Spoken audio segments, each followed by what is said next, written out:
E aí, tudo bem? Tô passando aqui rapidinho para dar um recado para vocês. Eu sou o Alê Santos, em breve chego no seu tocador com o podcast O Que Vem Depois, nova produção da Central 3. É um podcast desenvolvido por mim, no que eu tenho chamado de uma jornada rumo ao desconhecido. Nos episódios trago sempre especialistas em temas promovendo debates e discussões sobre o nosso futuro, misturando política, ciência e cultura pop, tudo junto e misturado. E é sempre bom lembrar, o podcast que vem depois foi um dos contemplados do programa Mais Vozes, iniciativa da Central 3 e da Apoia-se. Não esqueçam, em agosto, o que vem depois chega na podosfera. O podcast que você ouve agora é uma produção da Central 3. Cristo Redentor, braços abertos sobre a Guanabara.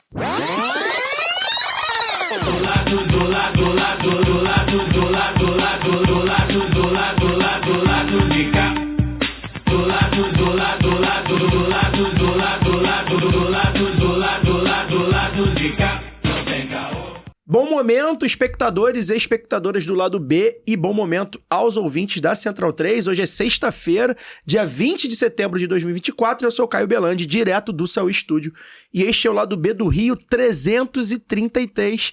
Caraca, quase que não sai. 333 chegando. Primeiro aqui no YouTube, como você está vendo, e também depois no seu feed de podcast. Se você já está no YouTube, já sabe, precisa verificar se está assinando o nosso canal, se é assinante. Se já é assinante, ativa a notificação para não perder quando tiver novos conteúdos. Deixa seu like, pra gente é sempre importante. Primeira coisa, deixa o like. Se não gostou, deixa o like também. E nos comentários, dá seu feedback. Aí nos comentários você pode dizer que se não gostou de alguma coisa e tal. Melhor, mas o importante é deixar o like. O time tá desfalcado, a gente tá num horário atípico, né? O Fagner Torres Lima não conseguiu vir hoje no estúdio, mas o Daniel Soares está aqui comigo no Saúl Estúdio. Claro, Laura Ramos via internet também está comigo no Saúl Estúdio. Normando Rodrigues, advogado e mestre em ciências jurídicas e sociais, nosso parceiro e amigo da casa. Sucesso nas redes sociais, Normando. Você, a galera dá like, compartilha quando você fala alguma coisa. Os cortes populares. Você é o nossa estrela da casa, nosso amigo, nosso parceiro. Obrigado, Normando, por ter estado aqui com a gente. Significa que tem alguma coisa errada com a concorrência. Pois é. Não, a gente gosta muito de estar aqui debatendo com você, e hoje a gente vai falar de eleição, que é um tema que é complicado, que a gente não tá, mas é um tempo que a gente gosta, né? Bom dia. Bom dia, Caio, bom dia, camarada, bom dia, Laura. Eleição é complicado, é um tema que ferve e é complicado, né? E, infelizmente, os prognósticos que a gente tem não são muito bons. A primavera que começa depois de amanhã não é uma primavera dos povos, é a primavera do fogo, é a primavera da barbárie, é a primavera da oligarquia agrária, né, tomando conta desse país e das eleições, com potencial sucesso na maioria das capitais, conforme a gente está acompanhando. Pois é, o panorama que a gente vai trazer aqui vai ser um panorama mais generalista, a gente não vai se aprofundar muito. Vai falar de Rio, vai falar de São Paulo, vai pincelar algumas outras capitais, mas a gente não vai fazer um panorama detalhado das capitais das eleições, é mais uma análise conjuntural mesmo, nacional, e a coisa não tá boa, a gente vai detalhar daqui a pouco. Daniel, bom dia. Bom dia, né? Lado B 333, programa meio besta. Verdade. Vamos lá. Luara, bom dia, já separou sua cadeira? Bom dia, já separei, não está parafusada, estamos prontos aí para poder debater hoje. Acho que agora sim, né, as eleições esquentaram, porque estamos chegando já na reta final aí da campanha, uma campanha curta e sempre rende-papo, né? Estamos prontos aí para dar esse nosso panorama, como você gosta de dizer, para todo mundo que nos ouve a partir de agora. Bom dia. Nossos pitacos.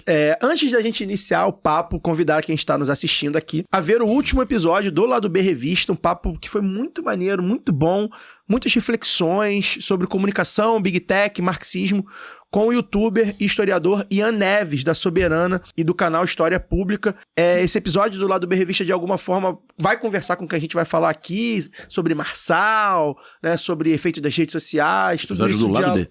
Do lado B, do lado B.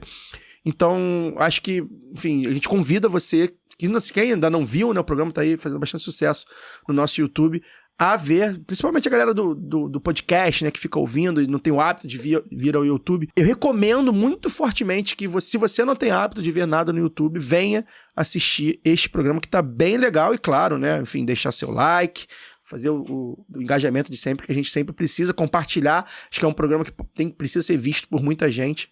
A gente pede aí que você também, você que ouve o Lado B do Rio, veja o Lado B Revista. E falando em YouTube, dizer que está confirmada a live da apuração, né? Que a gente gosta muito de fazer, um negócio que a gente fez em 2020. Eram outros tempos, era tempo de pandemia, de isolamento, a gente fez de maneira virtual, remoto, ficamos 5 horas quase falando. Era um tempo que a política do bolsonarismo efervescendo nas nossas veias, porque a gente estava sofrendo com aquilo. E foi no meio da pandemia. No meio da pandemia, pois é, mas a gente gostou tanto, foi tão bom, fez tanto sucesso que a gente vai fazer de novo, então já sabe, dia 6 de outubro, eleição, a partir das 6 horas a gente vai estar aqui no Saúl Estúdio acompanhando a contagem de votos, repercutindo os principais resultados da esquerda do Brasil. A live será transmitida aqui pelo nosso YouTube, então a gente reforça o pedido de você assinar o canal, se você não assina, e ativar as notificações, que aí você vai lembrar, o YouTube vai te dizer, ó, vai começar a live e tal, se você estiver voltando aí da casa da mãe, da casa do pai, né, vai votar, tem esse movimento, que é muito tradicional, eu também, então é muito tradicional, principalmente nas grandes cidades, então ativa a notificação para não perder. E a gente faz o pedido também para ajudar a financiar essa live, a gente vai usar a estrutura do estúdio, custa um preço normal, faz parte, e a gente pede para você que está nos vendo, que está nos ouvindo, que gosta de acompanhar, que vai acompanhar a apuração com a gente, vai deixar lá a Globo News, a CNN de lado, ou então no mudo, ajudar a fazer o Pix. Faz um Pix aí, 5, 10, 20 mil reais, que você tiver aí sobrando, faz o Pix para ladobdorio@yahoo.com. Qualquer dinheiro vai ser bem-vindo pra gente pagar os custos da transmissão mesmo, que a gente quer fazer uma coisa de qualidade. A gente poderia fazer cada um na sua casa, mas a gente sabe que aí a internet às vezes não tá muito boa, o som não tá muito bom, a câmera não é muito boa, tem delay, então a gente vai fazer um negócio com maior qualidade aqui. A gente pede que você nos ajude, se você não tá podendo nos ajudar, compartilha, assina, bota na rede social, bota nos grupos, porque quanto mais audiência também, mais alcance a gente tem, mais possibilidade de captar. E se você aí for um empresário de esquerda, enfim, quer patrocinar a live, anunciar, enfim, se tiver alguma coisa para anunciar, algum produto que você acha que tem a ver com o nosso público, você pode mandar uma mensagem para esse e-mail também, lá do bedorio@yahoo.com, e a gente trata por lá. Normando, vamos ao que interessa. Pipocou aí na imprensa nas últimas semanas matérias sobre a ausência de candidaturas de esquerda nas eleições. E aí eu tenho aqui alguns números que eu peguei, né? Segundo o Poder 360, 63% das cidades pequenas, ou seja, com menos de 10 mil habitantes, não tem um candidato a prefeito de esquerda. Se considerar o Brasil inteiro, 2.859 das 5.569 cidades nas quais a eleição não tem candidato de esquerda. A proporção é muito superior a de cidades que não têm concorrentes filiados a partidos de direita, 21% do total. E aí a gente faz a ressalva também, porque a grande imprensa trata como direita os partidos de extrema direita, né? A gente sabe que o centrão fisiológico é de direita, mas isso a gente vai falar sobre isso também. E essa é a menor presença de partidos de esquerda em disputas municipais em 20 anos. E já segundo o UOL, em matéria que saiu recentemente, essa semana, a esquerda se absteve de concorrer em 15% dos municípios do país. Esse número do Poder 360 era para prefeitos e vice-prefeitos. Esse número de 15% é para qualquer candidatura, né? Então, e aí eles consideraram partido de esquerda PT, PDT, PSB, Rede, PSOL, PCdoB, PSTU, UP, PCB e PV. Enfim, um cenário, a gente tem outros números aqui também, das pesquisas, como a gente tem visto, 2016 para 2020 já teve uma diminuição de candidaturas de esquerda eleitas nas capitais. Como é que você está analisando esse cenário no momento em que a gente está um momento diferente de 2016 e 2020, que em 2016 já era o Temer presidente, de alguma forma, né? Já era. Já era. Aqui foi durante a campanha, né? Que ele assume. Ele assume interinamente em maio e definitivamente em agosto. Mas ali de maio para agosto ele já.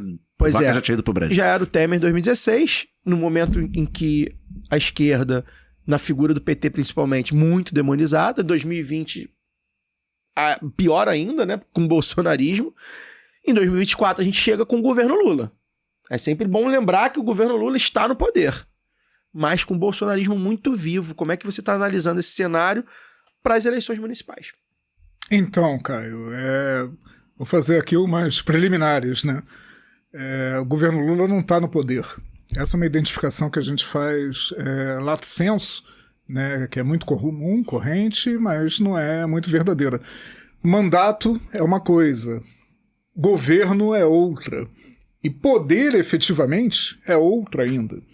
Né? Só para a gente não ir muito longe, quando a Dilma é reeleita, mas no discurso do domingo à noite do segundo turno, da vitória, ela fala que vai governar pensando no programa do Aécio também, e em seguida entrega a economia do país para o Itaú, né? Ela está renunciando efetivamente a um mecanismo de governo muito grande. Então ela tinha um mandato em 2015, e em muito ela não tinha o governo efetivamente e muito menos o poder político de fato.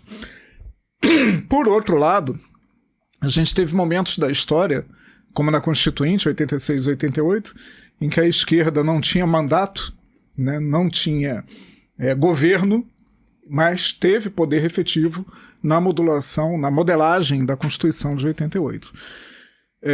O governo Lula não é que ele tenha renunciado ao poder, não é um governo abúlico, como o falecido Milor Fernandes falava muito do governo Sarney, né, que sofria de abulia de nação, mas o governo Lula ele tem lapsos de nação significativos e deixa espaços muito institucionais e fora da institucionalidade muito grandes para a direita. Exemplo concreto agora é a Primavera do Fogo, né, é evidente que os incêndios que a gente está vivenciando, florestais e não florestais, são em sua grande parte criminosos, intencionais, promovidos por fascistas para gerar instabilidade, e o governo está sofrendo de abulia em se contrapor a essa ameaça.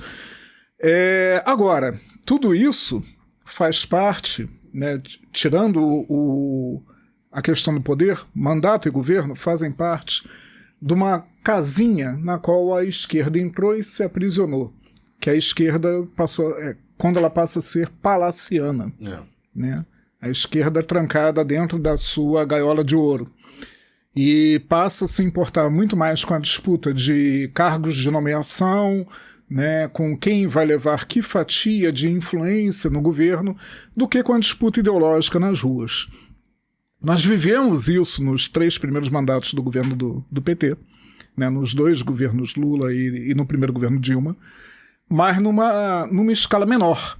Isso era um problema da esquerda, mas numa escala muito menor do que é hoje. A esquerda hoje está muito mais dessintonizada das ruas e das grandes aspirações dos grandes centros do Brasil, e sobretudo das grandes periferias do Brasil. Aí ecoa no meu ouvido aquela bronca do Mano Brown no Haddad, exatamente isso, né?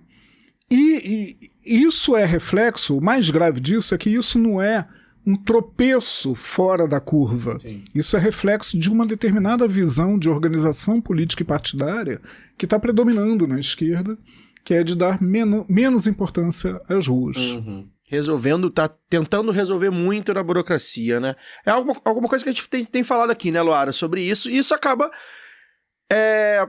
de alguma forma, não tem como não dar reflexo na eleição municipal, que é uma eleição, via de regra, claro que vai depender do tamanho do município, enfim, cada cidade tem a sua peculiaridade, normal, mas via de regra é uma eleição que fala sobre o contato do povo com a política, né? É o primeiro contato do povo com a política, é a eleição municipal, né? A gente brinca muito, né, Dani? É o ponto de ônibus, né? É o leito do hospital, tudo isso é a ponta que é a eleição municipal. São coisas concretas. Coisas concretas. E a gente tem visto dificuldades até em locais onde, mesmo na dificuldade, a disputa era maior, né? Então a gente vai falar aqui sobre São Paulo e sobre Rio principalmente, mas principalmente no caso de São Paulo, é bom lembrar que a esquerda já elegeu Erundina, Marta e Haddad em São Paulo. Não é pouca coisa, né? O Rio, por exemplo, nunca elegeu. E fez segundos turnos. E fez segundo turno competitivos. Tirando 2016, que não teve segundo turno, Dória ganhou no primeiro, a esquerda sempre teve presente. E Bolsonaro ganhou, aliás, o Bolsonaro perdeu para Lula no segundo turno. Sim, Lula foi em São Paulo, capital. O PT sempre fez os segundos turnos. Sim. E 2020 o PSOL fez. Pois é, e aí, Lu, como é que você avalia esse cenário? A gente tem falado bastante sobre isso aqui, mas eu queria uma análise mais direta de quanto esse governo, como o Normando falou, o governo Lula, que é um governo que a gente tem falado aqui emparedado, né? Que eu acho ótima essa expressão que você trouxe, que eu acho que que define o governo. O quanto um governo Lula, 2 anos, 1 ano e meio aí de governo Lula emparedado, prejudica o desempenho primordialmente do PT, né? Do partido, mas dos partidos também que compõem a base, a tal da base democrática. Como é que você avalia aí a avaliação do governo Lula para as eleições municipais? Olha, eu acho, Caio, que tem várias coisas novas, né? Várias novas condições nessas eleições. Aí nós podemos falar, inclusive, das estruturas, né, partidárias, porque nós estamos vivendo agora eleições não temos as coligações, né, mais para as majoritárias, temos as federações, e então isso acabou também se tornando blocos maiores, né, para negociação. E quando a gente vai tratar de afunilar isso, como as eleições municipais fazem, essas relações muitas vezes são conflitantes. Então, a gente não me parece que vê, pelo menos fora das grandes capitais, ou das principais capitais, essa polarização que a gente viu, né, de Lula e Bolsonaro, isso nas cidades menores, eu tenho visto, né, pelo que eu tenho visto, até os candidatos mesmo de extrema-direita não conseguem essa transferência de votos tão diretamente, até porque já estavam nas bases de outros candidatos, de Sim. E das agendas também, né? Que, como a gente falou, a gente conversou aqui com o candidato, né, Yuri, de Petrópolis, e ele falou muito sobre como a esquerda tem perdido o fio, né, o bonde da história, para poder usar essa expressão que a gente gosta também bastante, dos debates dos territórios, né, das necessidades das pessoas. Então, essa polarização que a gente viu tanto, né, nos últimos anos das eleições nacionais e até esperava que se confirmasse em algum grau, não tem acontecido até por isso. As pessoas realmente preocupadas com essas necessidades assim. Alguns candidatos à reeleição, né, sempre com a máquina na mão, mas se conseguem também se confirmar e confirmar os nomes nas espontâneas também. E o governo me parece ainda tímido. Talvez no segundo turno a gente vá ver uma maior participação, mas eu acho que tem a ver também com essa coisa dos blocos grandes e não conflitar para poder, né, esperar o que vai... É ruim falar isso, mas a minha impressão é essa. O que vai sobrar ali para então colocar mais energia, não sei se recurso, até humano, mas eu estou falando de recurso, né, liberar os seus ministros, secretários, né, quem tá ali assim, para poder fazer essas campanhas. Me parece um pouco que é isso, porque eu não tenho visto, né?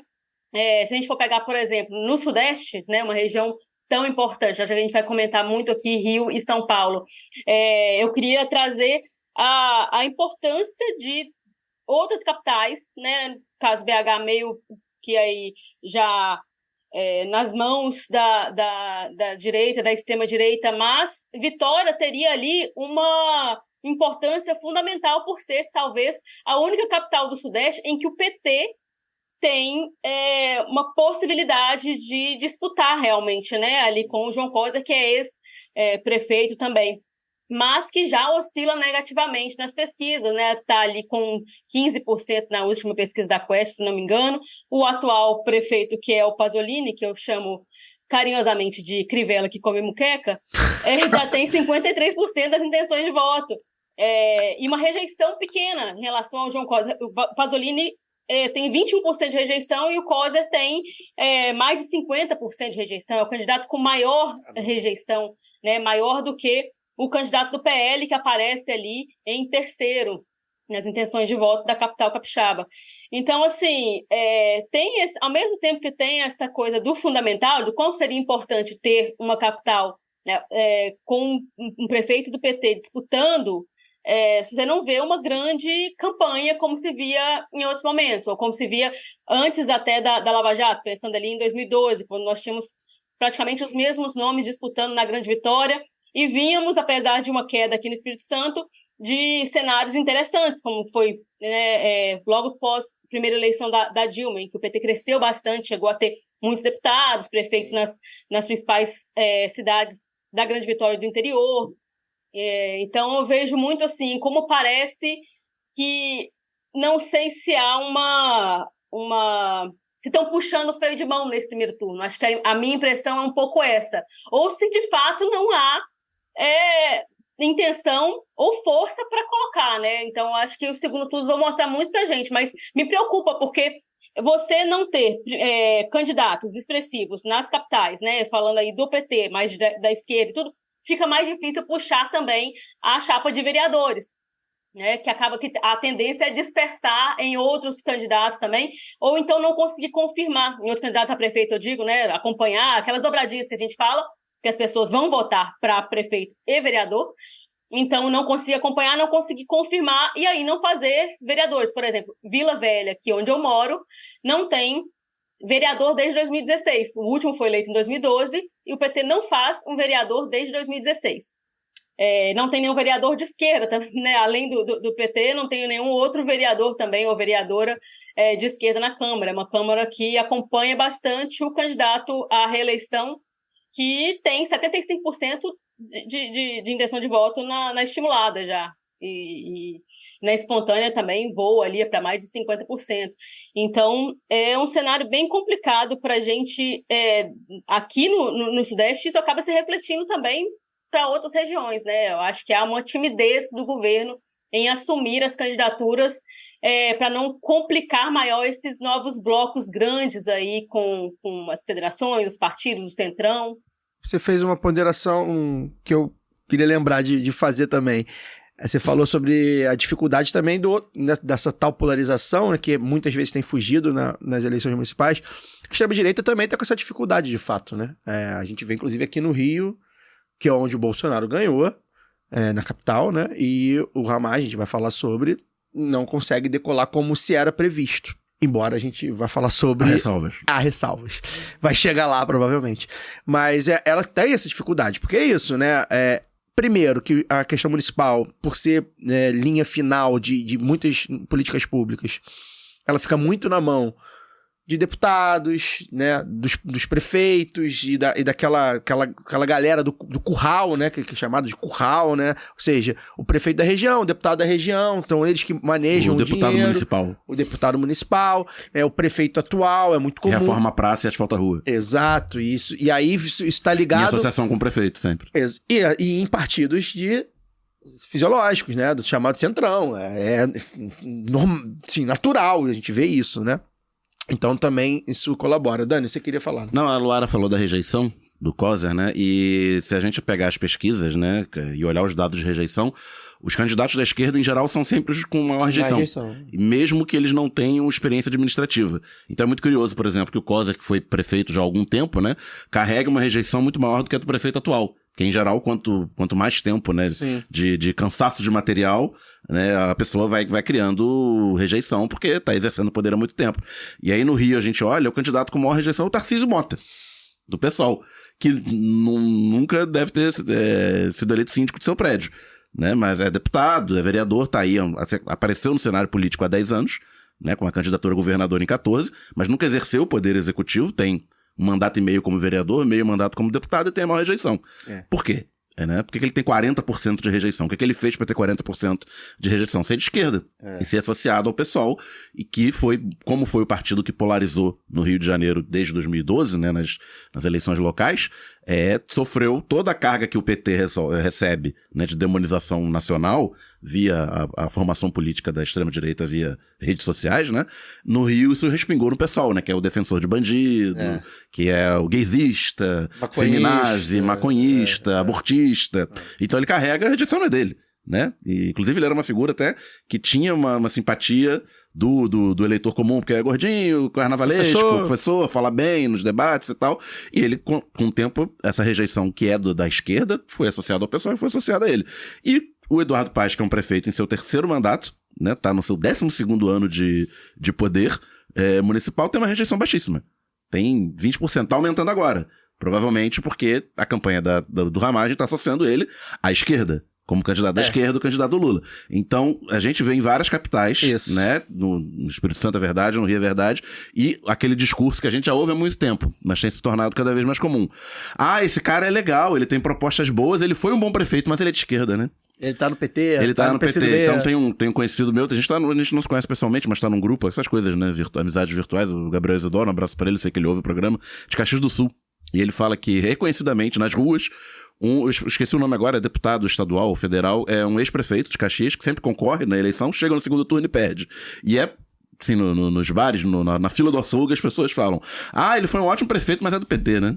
Aí eu não voto É como se ele não tivesse sido do PT. Exatamente. Eu queria lembrar o nome dele também. Lúcia, queria falar, né? Não, é exatamente isso, para complementar o que o Daniel tá falando, essa coisa que eu falei dos partidos, né? É engraçado como os partidos somem quando os candidatos são de outras legendas. E isso não é um problema, né? Então, a obra, ela não é uma obra de um projeto daquele partido, porque geralmente não é, geralmente é recurso federal, mas aí os caras se apropriam, colocam lá e tal, e é obra do fulano, o deputado fulano trouxe esse recurso aqui para o município. Então, esses partidos, eles somem, mas até pela ideia que esses caras têm de fazer política de uma forma individual, né? Já falei disso aqui em outras oportunidades.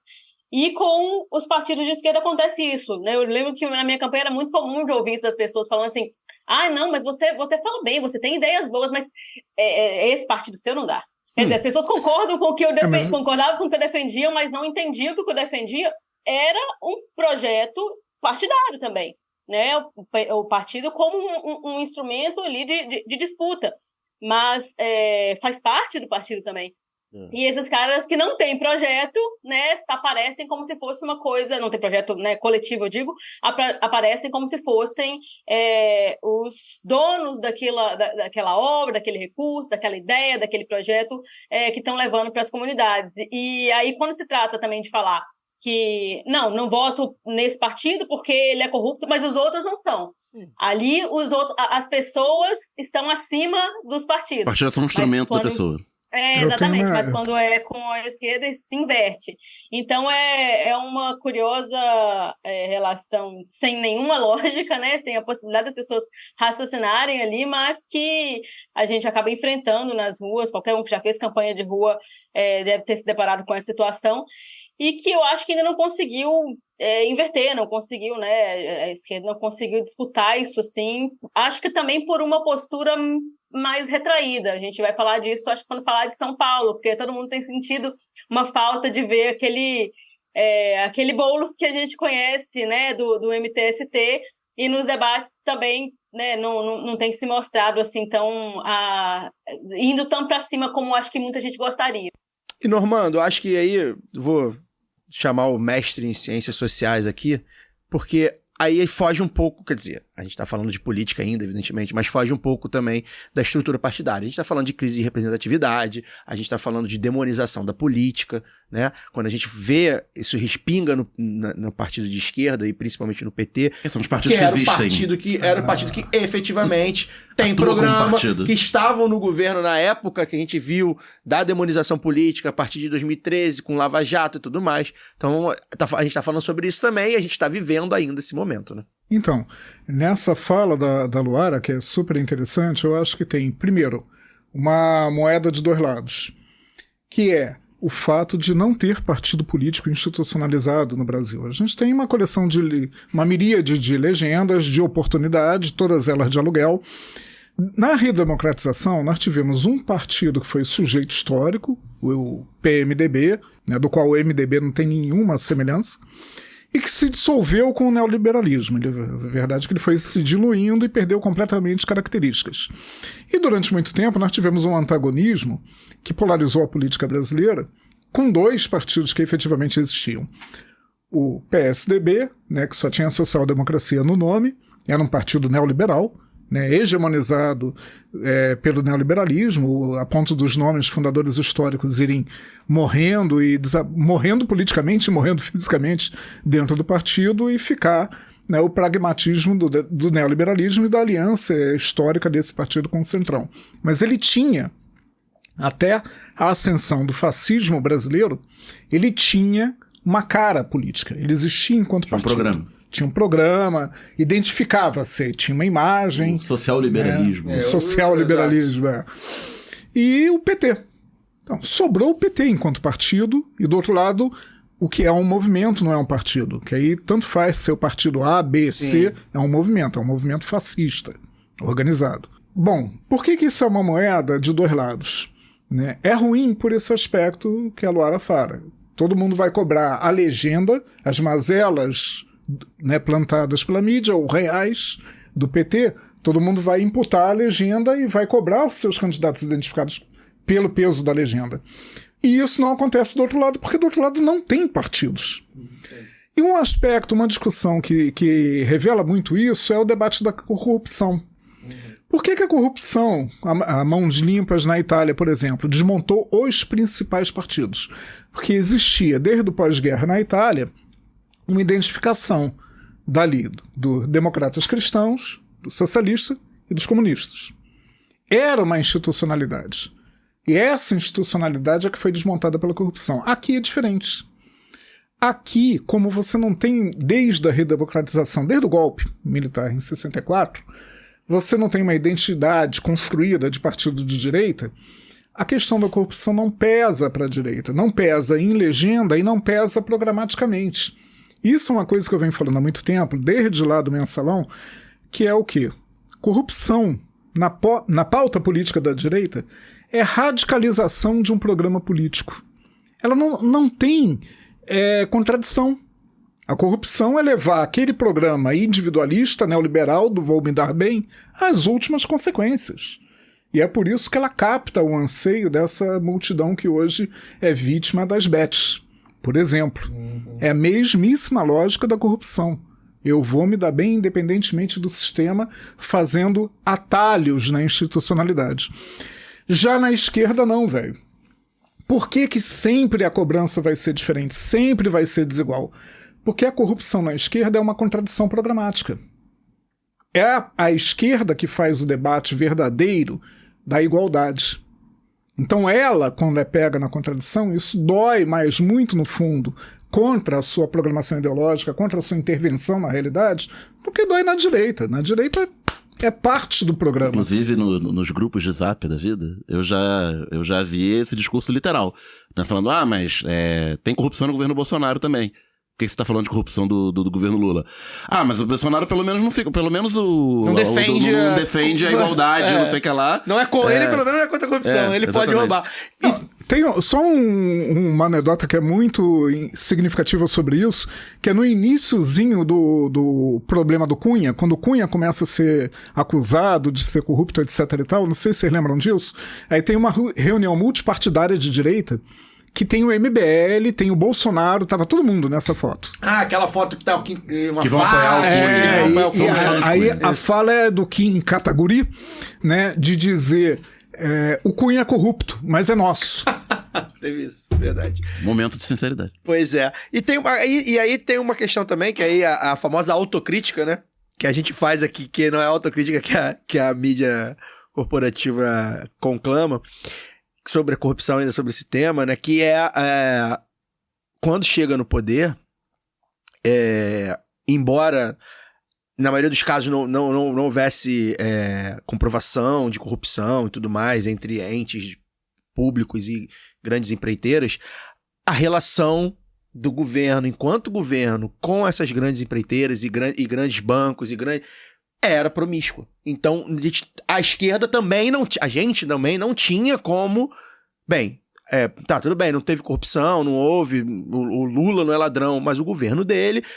Teve focos de corrupção? Não, focos de corrupção não, a questão não é essa, a questão é a relação promíscua, exatamente, com iniciativa privada e iniciativa pública, que é o que a gente não acredita, enquanto esquerda, e que o PT também programaticamente não acredita. Então também a gente ficou...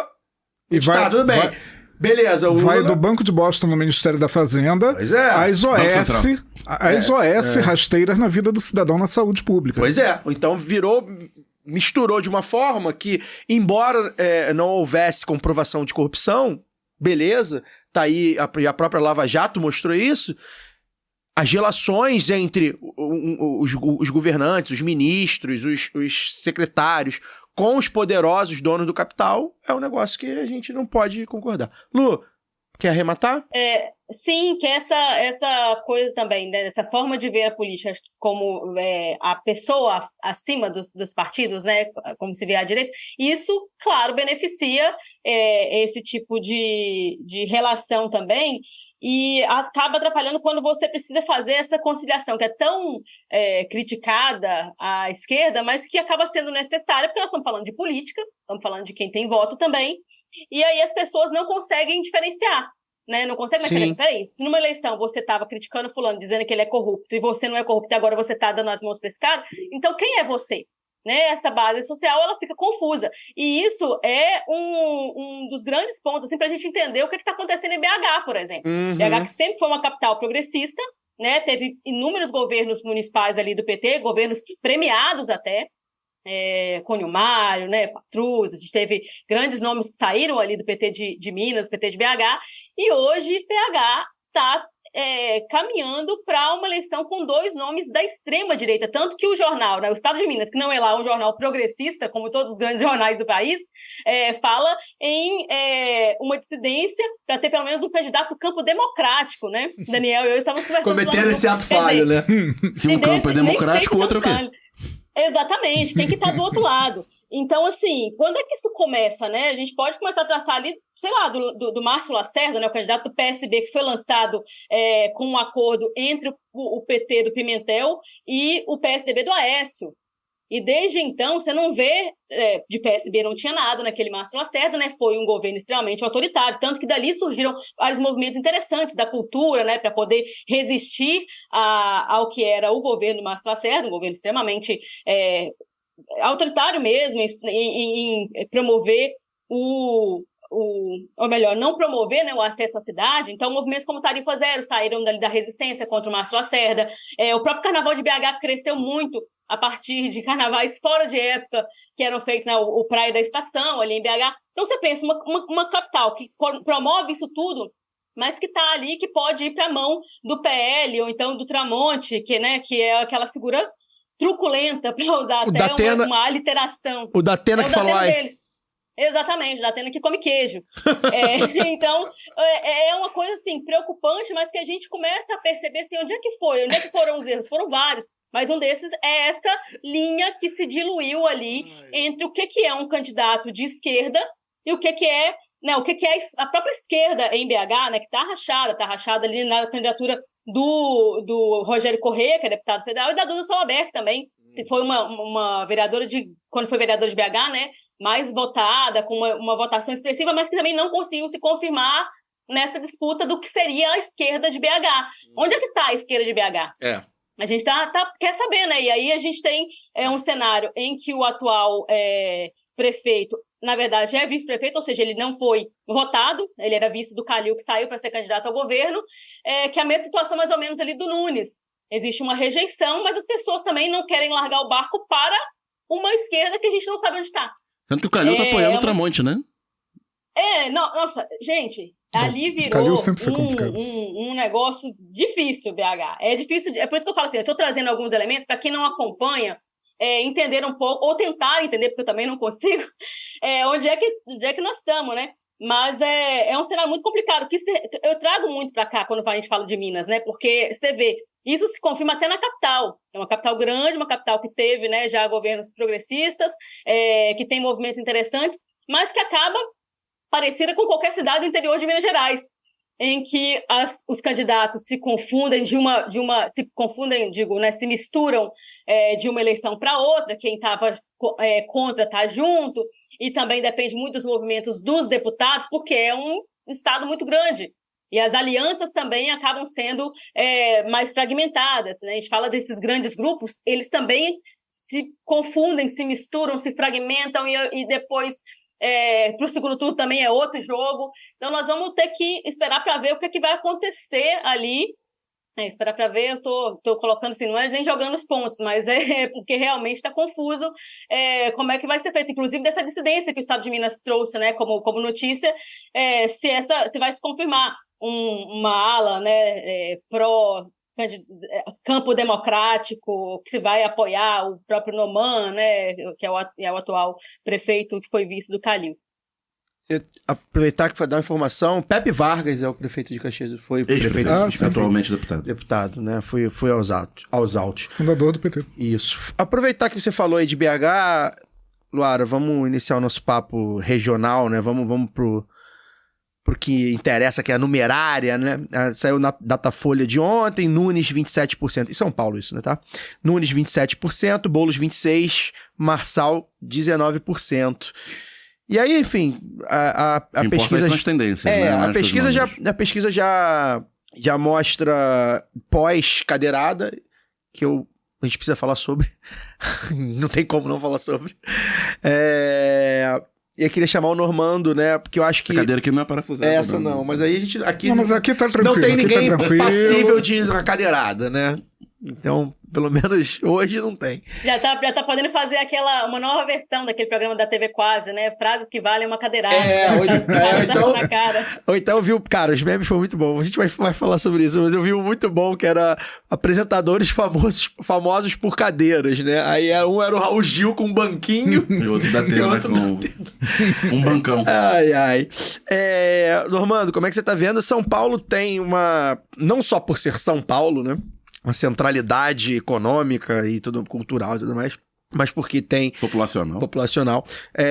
Tem algumas particularidades que eu acho que é importante, que faz sentido a gente abordar aqui para tentar fazer uma análise de conjuntura de eleição nacionalmente, né? Primeiro que eu falei, né? São Paulo já elegeu prefeitos de esquerda, inclusive talvez a Erundina, né? Muito à esquerda, né? Num momento, inclusive a esquerda do próprio PT na década de 80, que é um negócio que... Assim... Ela ganhou do Plínio. O Plínio era a direita do PT. Pois é. Em 88, isso. E ela era... Pois é. Então, assim, né? Tudo bem que não tinha segundo turno e tal, era um outro contexto. Mas, enfim, ganhou. Marta ganhou, Haddad ganhou, e ganharam em diversas situações. Ganharam enfrentando direita, ganharam enfrentando extrema-direita, porque o Maluf... Pra época, era o que a extrema-direita tinha. Ganharam, enfim, retirando o malufismo, ganharam contra Tucano. Uma disputa muito aberta em São Paulo. Tem a questão da figura do Boulos, que é uma figura que é uma ascensão, que vem de uma ascensão política também importante, já com uma campanha importante em 2020, uma boa votação para deputado, uma figura que vem de movimento social. Uma figura muito ligada ao Lula. O Lula... Dizem, né, os insiders, que o Lula tem nele realmente uma figura espelhada, né? Inclusive, a gente vai falar sobre isso, né, Luara? Mas parece que ele tá querendo fazer cosplay do Lula. Até parece um pouco também. Então a gente não tem como não falar de São Paulo. E, além de tudo, a gente vê na figura do Nunes uma figura ligada à extrema-direita, mas também no campo fisiológico, e principalmente Pablo Marçal, que é a nova face... do fascismo, Bitcoin, 2.0 e sei lá o quê. Evangélico e tudo mais. Ele falou, esses dias eu vi um vídeo dele, não sei se é antigo, ou não, falando que Jesus não era pobre. Isso é mito que criaram, porque José era artesão e não tinha artesão pobre naquela época. Enfim. Historicamente tem um pé na verdade. Olha aí, ele tá desvendando a Bíblia. Como é que você vê, queria começar pelo efeito Marçal, como é que você tá acompanhando esse efeito Marçal em São Paulo, o que é que você tira daí? Eleição de São Paulo capital por uma série de fatores, né? Nenhum avião cai por um fator sozinho, né? Tá se configurando como uma tragédia anunciada por uma série de fatores fora de São Paulo, dentro de São Paulo. Primeiro assim, pré-Marçal, antes da mídia dar protagonismo ao Marçal. E depois eu queria falar do porquê que a mídia dá protagonismo ao Marçal. Pré-Marçal, é bom a gente sacar que nenhuma pesquisa dava Boulos no segundo turno. O grande embate era Boulos e Nunes, né? E em todas as pesquisas, todas as projeções de segundo turno, apontava a vitória do Nunes. Isso desde o início das pesquisas eleitorais para esse ano. O fenômeno Marçal chega né? E é ótimo para o Nunes, né? Por quê? Porque o Nunes estava associado ao fascismo e voltou a se associar recentemente, essa semana particularmente, com um discurso de meia-culpa, porque eu não deveria ter sido a favor da vacinação obrigatória durante a pandemia, etc e tal, querendo abraçar, não, vem cá, o bolsonarista aqui sou eu, não é o Marçal. Marçal é um outsider do outsider, é o cara que chegou depois. O Marçal chega, cara, com isso, com o fascismo genuíno, né, ameaçando a própria liderança nacional do Bolsonaro nesse campo, nesse terço o mais medieval possível, o mais retrógrado possível da sociedade brasileira, e com uma linguagem, né, ainda mais rasteira e rebuscada. Aqui também não tem nada de novo. Tá? Muda a embalagem, muda a tecnologia, mas eu falava esse ano, né, comentando com amigos, tem um livrinho lá sobre a comunicação do Terceiro Reich, que é a linguagem do Terceiro Reich, é um clássico tão grande, do Otto Klemperer. É um clássico tão grande que esse livro já é chamado de LTI, por causa disso. O Klemperer, que era tio de um ator que foi para Hollywood e fazia o Coronel Klink num seriado muito famoso, né, dos anos 60, que eu vi muito na minha infância nos anos 70, que era Hogan's Heroes no Brasil, com o nome curioso de Guerra Sombria e Água Fresca. O Coronel Klink era o coronel da Luftwaffe, comandante do campo de concentração, que era um idiota, e era um refugiado judeu do nazismo. O tio dele não fugiu com o pai era maestro, foi para os Estados Unidos, fez carreira, o filho virou ator. O tio ficou na Alemanha e sobreviveu ao Holocausto. Era um professor da Universidade de Dresden, na Saxônia, que hoje a cidade é a ilha de resistência contra o fascismo no estado inteiro, né, que está horrível. E ele escreveu um livro sobre a linguagem do fascismo, né, condensando que é basicamente o que foi a campanha do Bolsonaro em 18, o que é a campanha do Marçal, que é a redução para ilustrações de facílima compreensão e nivelando pelo mais raso, pelo mais baixo público que você queira atingir. E com repetição em massa, em cima daqueles valores. E aí, claro, né, o Marçal faz isso dentro da expectativa de sucesso individual, de uma forma muito mais eficaz, direta, concreta, mentirosa, absolutamente mentirosa, mas mais eficaz do que Carluxo Bolsonaro, do que esses idiotas que vieram antes. É um imbecil também, mas é um imbecil que lê o livro de autoajuda. Aprimorado, né? Aprimorado, lapidado um pouquinho. E ele começa a roubar votos do Nunes. Sim. Só que quando pinta a triangulação, que eu acho que remete ao grande clássico do Sérgio Leone, né, o bom, o mal e o feio, né? Você tem o bom no Boulos, até combina foneticamente. Você tem o mal no Marçal, você tem o feio, que é o Nunes, né? O Nunes é o feio, vamos fazer. O cara tem um carisma de um tijolo, né? Não leva a eleição nenhuma, virou prefeito por acidente, assim como Cláudio Castro virou governador fascista por acidente, e tá aí, né, tentando sobreviver. Nesse trielo, né, final, né, que o bom se dá mal no filme, no Western Spaghetti, além da tendência, quando pintam o Marçal como outro protagonista, o terceiro protagonista, você tem um fenômeno muito curioso, que a expectativa de vitória do Marçal passa a ter o Boulos como adversário no segundo turno. E a expectativa de vitória do Boulos passa a ter o Marçal como adversário no segundo turno. Né? Mas acaba sendo uma grande jogada para o Nunes. Por quê? Por causa da classe média paulistana, né, não querer votar num boçal como Marçal, não querer votar no monstro, né? Até porque a classe média paulistana votou no monstro em 18, chamou esse monstro para a sala de jantar e o monstro começou a comer os convidados. Né? Além de quebrar a louça, destruir a prataria, comer pedaços da mesa, começou a comer os convidados, que é típico do fascismo. Então ela acha que esse monstro é o Marçal e que o Nunes é a alternativa fascista. Que come garfo e faca. Né? Que sabe usar os talheres, que tem modos. Né? E aí tem um problema, a Luara... As intervenções da Luara são ótimas. Primeiro porque eu acho que humanizam a gente fica muito parecido aqui, eu, né, fico muito feliz. Cada vez que eu participo que ela está junto, eu fico feliz. Mas a Luara fala de uma coisa da expectativa, né? Eu gostaria muito de ver o Boulos que a gente conhece, que a gente via antigamente. Bom, no fundo do meu coração, eu individualmente também gostaria. Agora, para a eleição, seria pior. Né? Por quê? Porque ele não vai conquistar além daquele eleitor que ele já tem, grosso modo, que ele já tem, e não vai ampliar. O que ampliaria no Boulos? Ampliaria fazendo aquilo que a esquerda não faz. Que é ir para a periferia e discutir qual é a realidade da periferia. Qual é a real necessidade da periferia. Por que a esquerda não tem problema nenhum nesse país em discutir segurança pública? Isso é um mito construído pela mídia, do mesmo jeito que construiu a possibilidade de Marçal. Né? A esquerda não tem problema. A gente tem acúmulo sobre isso, a gente tem experiência sobre isso e a gente tem proposta efetiva sobre isso. E quem mora na periferia, que quase não tem contato com a política, como você falou agora há pouco, mas tem contato com a polícia, né? E que é massacrado lá em Paraisópolis ou na Maré, e que tem as crianças... A mãe não pode ir trabalhar durante uma semana no Complexo da Maré, porque durante uma semana, 2 semanas atrás, o Complexo da Maré ficou sob intervenção policial. Né? As famílias de 70 mil pessoas não puderam trabalhar e levar os filhos para a escola durante 15 dias em 2011, e o governo do Estado era um governo de aliança com o PT, e o governo federal era o governo do PT, porque teve a invasão do alemão e um juiz absolutamente à margem da Constituição deu um mandado de busca e apreensão para revistar a favela inteira. Teve isso, coisa que juridicamente não existe. Teve isso, né? Caraca.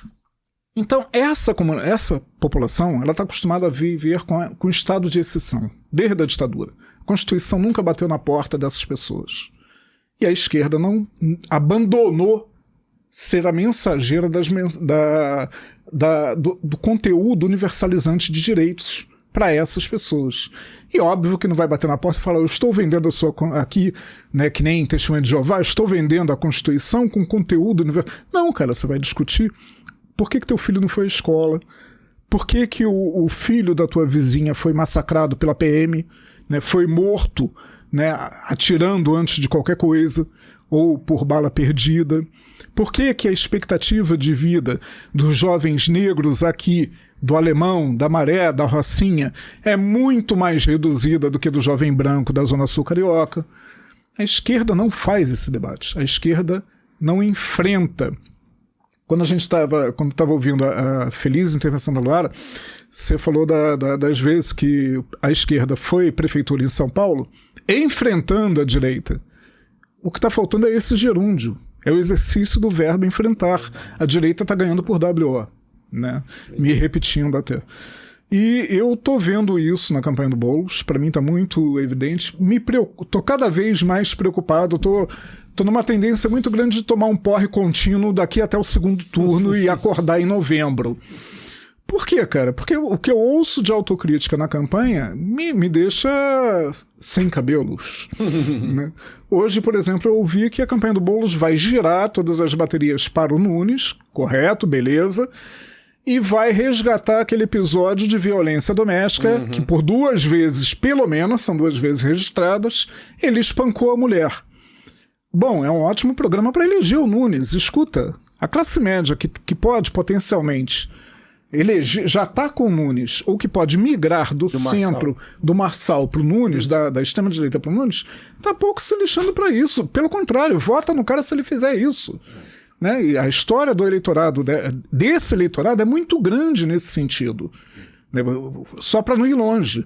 Quem se escandaliza com isso já não vota nele. Pois é, já não votaria. É o caso do senador pelo Leblon, o Aécio, né, quando foi candidato a presidente. Né? Tem filme dele dando um murro na namorada numa boate no Rio de Janeiro. E o filme correu. E não fez diferença absolutamente nenhuma na tendência das pesquisas disso. Eu não lembro, nunca vi. Se tem alguém aí, bota aí no comentário. Eu não lembro de algum político. O Pedro Paulo, né? Mas o Pedro Paulo já estava incipiente também, não era o candidato. Também tem um carisma. Ele já estava. Ele não tinha engrenado. E aí quando viu. Se não era o tijolo, era o paralelepípedo. Ajudou. O Pedro Paulo, de fato, era o candidato do PAS em 2016. E, enfim. não tava decolando, e vem a questão lá da agressão da mulher e tudo mais. Aí Curiosamente, o pai estava com uma rejeição alta em 16. Pois é. Né? Que ele sumiu agora, mas o Crivella ajudou muito nisso também. Mas em 16 tinha toda aquela questão das obras da Olimpíada, né? Pós-Lava Jato, as manifestações. Isso deu uma sujada. Tem um episódio em que pese não ser para a eleição municipal, mas para a eleição do governo do estado de São Paulo, que vai muito nesse sentido, e que foi um alerta. Eu me toquei assim no momento, que foi aquele episódio do vídeo fake do Dória. Aquilo pra mim é muito significativo, cara, porque antes do vídeo ser desmentido, né, e todo mundo, o Márcio França, etc., não fui eu, condeno essa prática, parará, antes do vídeo ser desmentido, quando efetivamente, supostamente, quem tava ali, né, com 5 prostitutas na cama era o Dória, a popularidade do cara subiu, bicho. Ele subiu nas pesquisas com não faz vídeo. o menor sentido, enfim. Peço licença para dar uma pausa no programa e apresentar os nossos parceiros. O sorteio para apoiadores e apoiadoras do lado B é um oferecimento da Camisa Crítica. Ouvinte tem 10% de desconto no cupom Lado B no site www.camisacritica.com. Tem lojinha física da Camisa Crítica no Sol e Sombra, bar que fica no bairro Bela Vista, em São Paulo. Já aqui no Rio, tem no armazém do MST, na Lapa, e na livraria Leonardo da Vinci, no centro. Camisa Crítica criada para uma esquerda que não tem medo de dizer seu nome. Quer aprender ou treinar o seu inglês, espanhol ou francês de maneira leve, dinâmica, com afeto e senso crítico? Conheça o WeCreate, o curso de idiomas parceiro do Lado B. Acesse www.wecreateidiomas.com. Aproveite e siga nossos parceiros nas redes sociais. Obrigado pela atenção e voltamos ao programa. Luara, você queria falar, a gente debateu aqui o roteiro. Até porque eu citei ela. Da cadeirada, né? Achei curioso um comentário que eu vi no meu trabalho esses dias, de uma colega que falou assim, olhou assim, né, pra mim, acho todos eles radicais. E vai um pouco ao encontro do que o Normando falou, de como o Marçal acaba normalizando o Nunes, né? Porque se o Marçal é radical, o Boulos é radical. O Boulos sofre com este problema. Que aí talvez é uma estratégia, né? Ele poderia, já que eu sou radical, vou tentar me radicalizar pra esquerda. Ele tá tentando não se radicalizar tanto. Acho que é uma estratégia que não costuma... A gente já se mostrou aí que não dá muito certo. E o Marçal, ele radicalizou o debate, literalmente, né? E uma das coisas que até o Normando vai falar também depois, sobre a mídia, né? É bom lembrar, o Marçal... Isso tudo começa com a Band, convidando o Marçal no primeiro debate sem ser necessário. O Marçal abarcava, se eu não me engano, 10% de intenções de voto. Não era irrelevante, mas estava longe de ser um dos principais. Band que não convidou o Freixo em 2016, que era o segundo colocado nas pesquisas. Pois é. E a Band, ele não é obrigatório pelas regras do debate da campanha eleitoral. Não era obrigatório, porque o PRTB não tem representação. Mas a Band chama, né? O cara 10%, o cara com sei lá quantos milhões no Instagram, e a partir daí ele se torna um player, né? Como gostam de falar, que fica até... Por mim não chamava, mas aí agora o cara tem 20%, né? Como é que não chama? Enfim, como é que você vê? E o episódio da cadeirada, né, cara? Que assim, acho que ele tanto fez que tomou, e tomou da pessoa certa, né? Eu tenho essa leitura, mas eu queria te ouvir antes. Não, assim... quando eu digo, Normando, que eu queria ver aquele Boulos, eu me pergunto também o que ele perde não sendo aquele Boulos. Já que a gente está vendo que essa não digo nem que é a direita, mas essa coisa mais conservadora, no sentido real da palavra, coisas conservadores usam, mas são extremistas, né? Então, do conservar ali como um candidato da norma, que respeita as normas e tal, não parece estar dando muito certo, porque não combina com ele. Eu estava comentando com os meninos assim, parece realmente que ele quer fazer o cosplay do Lula, até a entonação. Ele chega a fechar os olhos e a forma como gesticula está muito parecido. A gente já conheceu o Boulos assim, ele realmente, né? Eu não estou falando que ele está fingindo que isso é de agora. Mas é uma coisa que me incomoda um pouco, porque ele já fez mais do que isso. Ele não é o Lula. Pode ser o candidato Lula, pode ter uma história parecida, pode ter o pé nos territórios, mas ele não é o Lula. Então, ficar querendo marcar só essa posição só tem beneficiado realmente o Nunes, que ele sim polariza, inclusive nas intervenções, né, nos debates, ele sempre coloca lá que você é a favor de liberar as drogas, assim como o seu presidente, sabe? É ele que traz essas pautas da chamada polarização. E aí eu realmente me pergunto o que o Boulos perde em não ser ele, não ser o Boulos do MTST, quando ele vai responder perguntas, por exemplo, sobre as intervenções, né, sobre as reintegrações que ele esteve perto. Ele fala de uma forma como se aquela luta não for... Por mais que ele tenha, né, nos últimos debates falado, não, estava ali, quem já viu uma reintegração sabe que é violento, eu tenho orgulho de estar ali do lado, mas não explica o porquê que existe essa luta, né, pela moradia. Não explica o problema que existe em torno disso para a maior parte das pessoas que estão achando que ele vai invadir a casa delas, né? Isso ainda é um tabu impressionante, como ainda é. E poderia estar no espaço que já está, já como deputado, e também ali na disputa da prefeitura. Eu realmente acho que, nessa situação, ele perde muito mais fazendo esse debate que acaba no campo moral, como eu já tratei várias vezes aqui. O debate de gênero acaba sempre no campo moral. Isso é um problema que a esquerda não tem conseguido reverter. E aí, falando da cadeirada, né? Quando você fala do candidato certo, o Caio, são candidatos que representam o mesmo espectro. Exatamente. Né? E é até simbólico que a Band tenha colocado o Marçal no primeiro debate, a Band que também consagrou esse da Atena, que estava sempre tensionando a radicalidade, a radicalização, só que nos limites de uma concessão pública, que é a concessão de TV. Mas era o mesmo discurso, né? Existe um vagabundo, tem que bater em vagabundo, mas vagabundo não sou eu que estou promovendo uma forma vagabunda de lidar com a política, de lidar com a segurança pública, né? Tem até uma publicação que eu achei interessante, eu vi no perfil de um psicanalista, ele é psicanalista e escritor também, chamado Marcelo Veras, acho que no Instagram é Marcelo F. Veras, em que ele traz a cadeira no divã, né? Ele fala um pouco disso. E ele faz justamente essa análise, né? De que são candidatos que representam ali a espetacularização da política. Essa cadeirada, ela também é parte desse espetáculo, que as pessoas gozam ao ver ali uma forma diferente de tréplica e réplica, né? Com ali a violência. Não é mais um insulto, que já está até desgastado. Agora as pessoas querem ver costela quebrada, querem ver máscara de oxigênio, mesmo que seja fake, né? Então, é interessante perceber que, na verdade, eles representam essa mesma parte e tomam para si o debate da radicalização que poderia ser feito à esquerda, não com a agressão, né? A gente não está aqui defendendo a agressão, quer dizer, não publicamente. Não um candidato viável, pelo menos, né? Se tivesse alguém lá do PCO, por exemplo, do PSTU.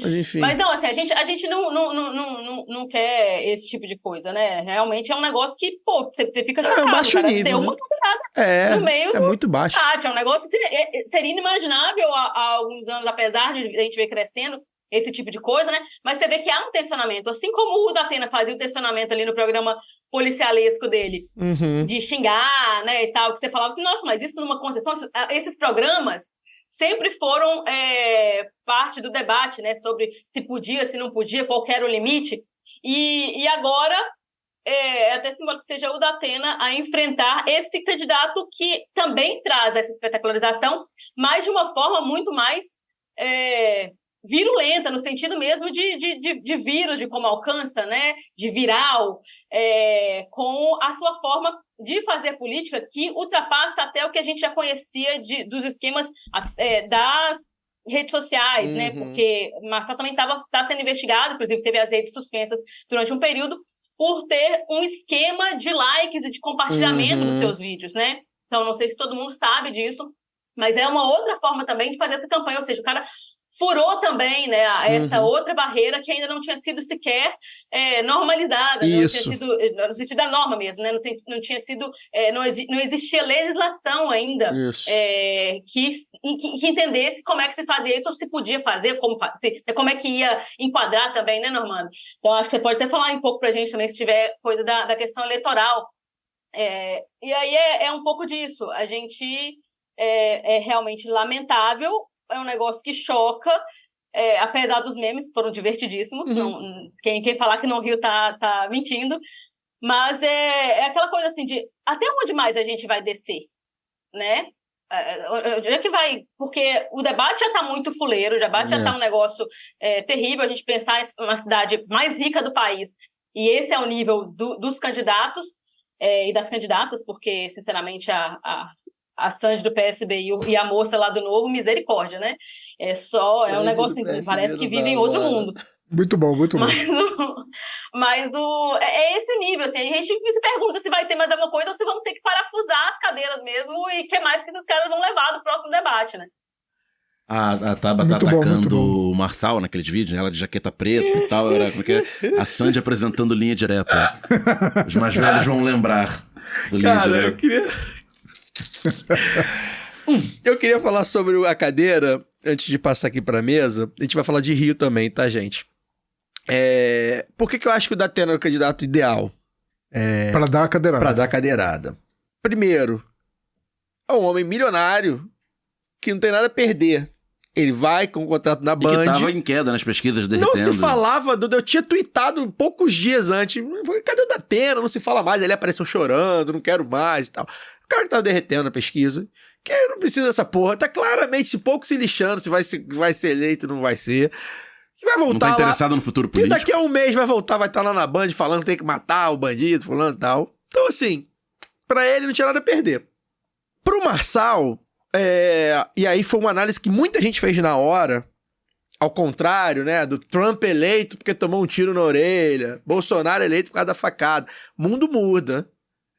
Parece que é a mesma coisa, mas não é. Vi muita gente boa, analista e tal, né? Tem contexto. Dizendo, cara, o Marçal não vai ser de vítima. E de fato, já tinha tracking, dizendo que tinha variado, o Datena tinha melhorado, na pesquisa aparentemente tá estável. Aumentou a rejeição do aumentou a rejeição, A cadeira... O Datena subiu, oscilou pra cima e o Marçal oscilou pra baixo. A cadeira deixou mais ou menos estável em termos de intenção de voto, né? Porque isso já tava no campo da violência. Uhum. E as pessoas sabiam isso. E o Marçal sabe disso. E os eleitores do Marçal sabem disso.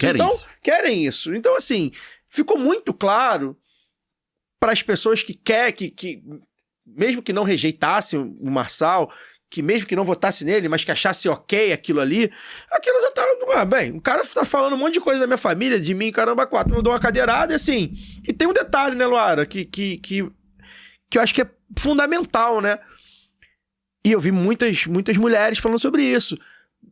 Bate se você for homem, cara. E se você fala isso num ambiente de masculinidade, seus eleitores são eleitores masculinistas, os famosos Red Pill. Se você fala isso e o cara vai e bate, ele está provando que é homem dentro desse contexto. Né? Então, assim... E ele fez teatrinho.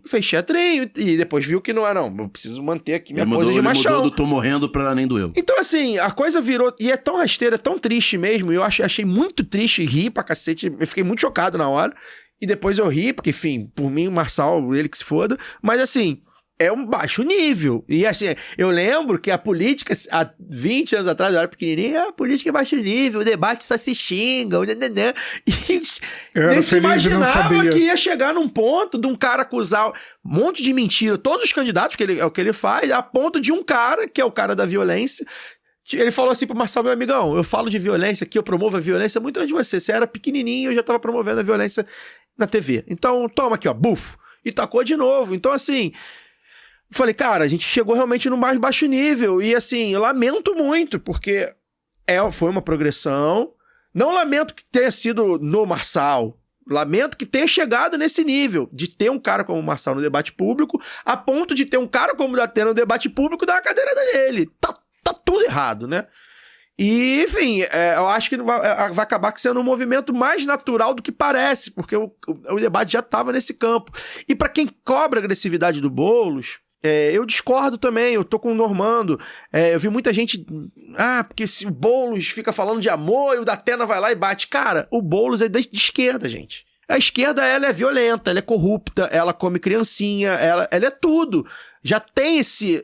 Se o Boulos dessa cadeirada, ele já tinha sido caçado. O Boulos já tinha sido caçado, meu amigo. É só ver o Glauber. A gente tá aqui falando que o MBL tem que apanhar, os caras do MBL tem que ser escorraçados, os caras do MBL, o MBL faz a mesma coisa do Marçal, hein? Mesma coisa, espizinha, apanha.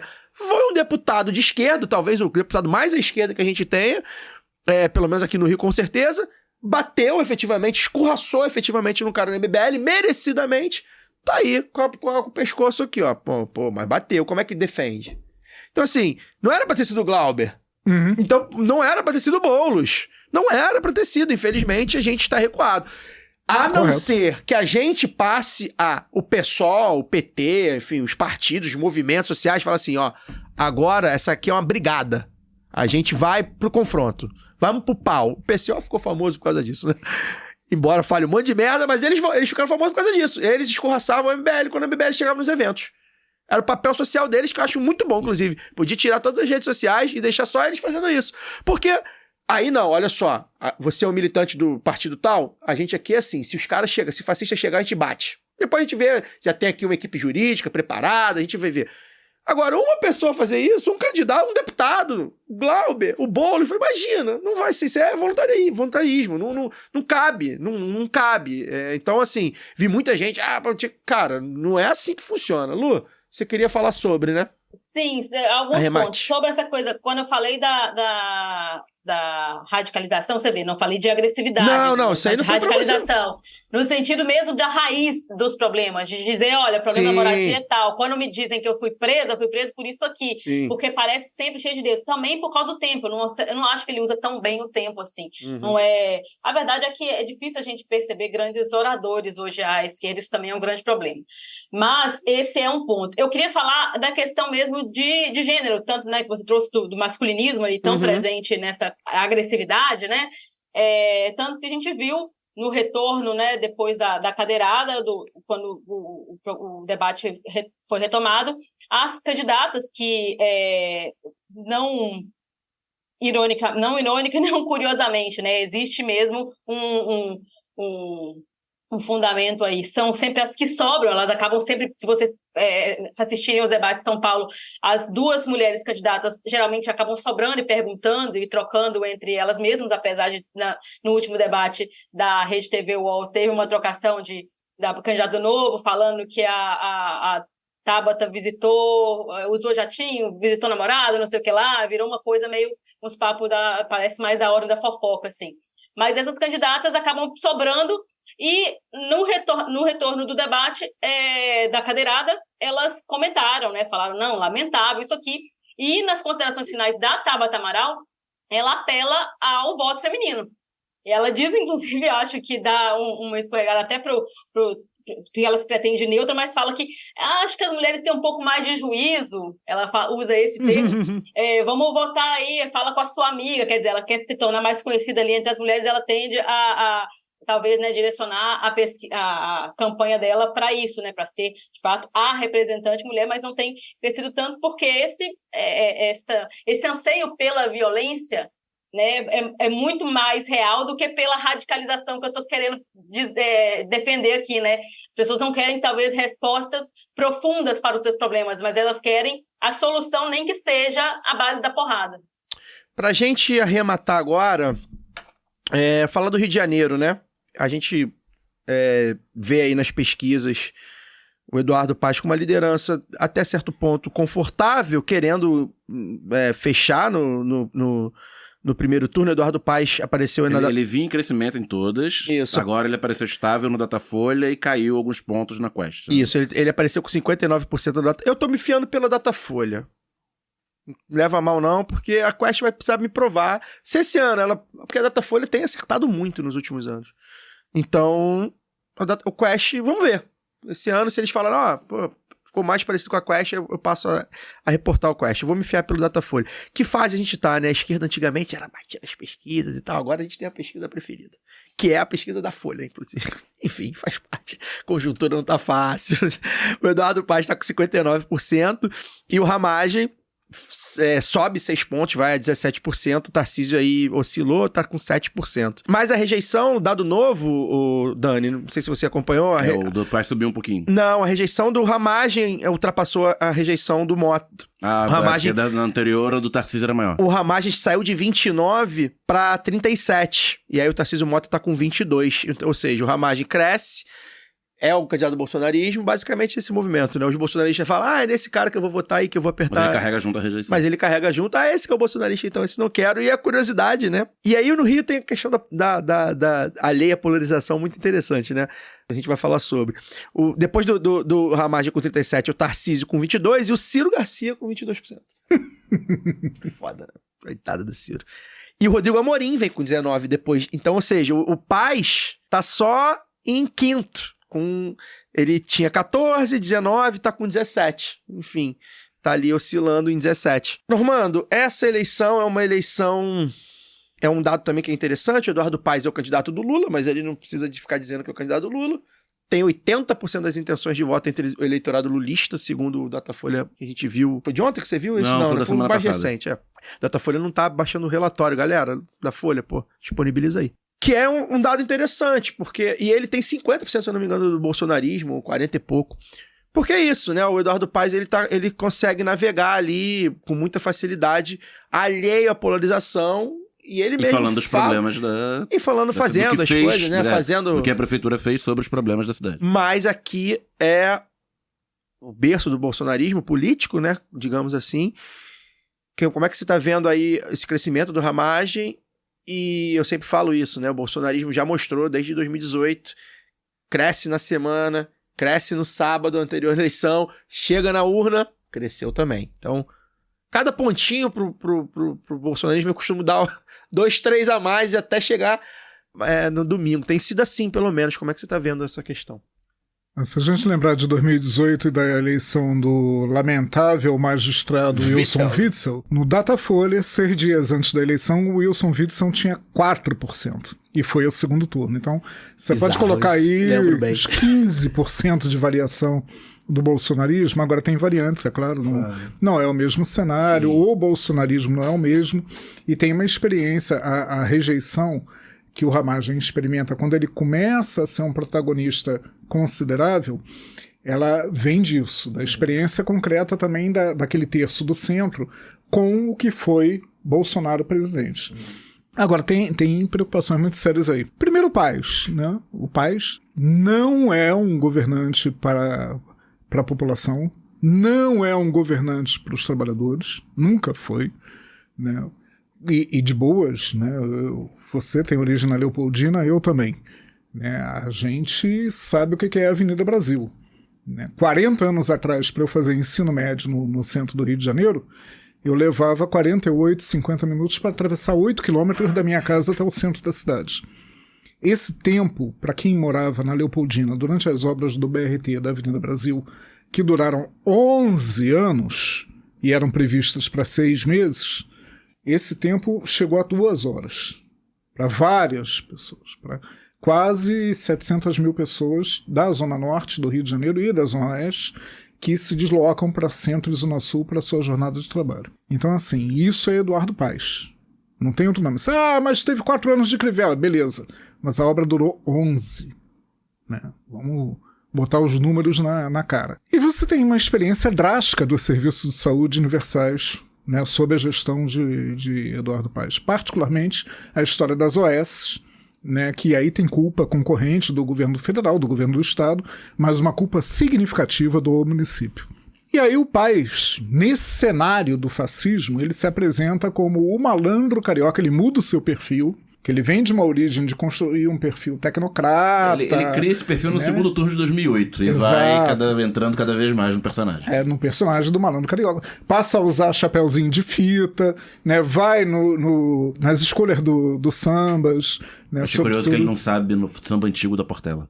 De 2008 pra trás, mas ele se identifica, é isso que eu ia falar, ele se identifica como eu, com Vasco da Gama e Portela. Né? Então, acho que ele é mesmo. Portelense virou. Portelense eu acho que é a ocasião. Né? E aí, isso que ele monta tá na raiz da grande frente. Não é uma frente antifascista, é uma frente que vai da esquerda ao fascismo. Né? Com o Ottoni de Paula carregando os bolsonaristas mais pragmáticos. O fascismo que talvez não como convidado à mesa, né? Sobretudo se ele falar em nome de Jesus, aí não come mesmo.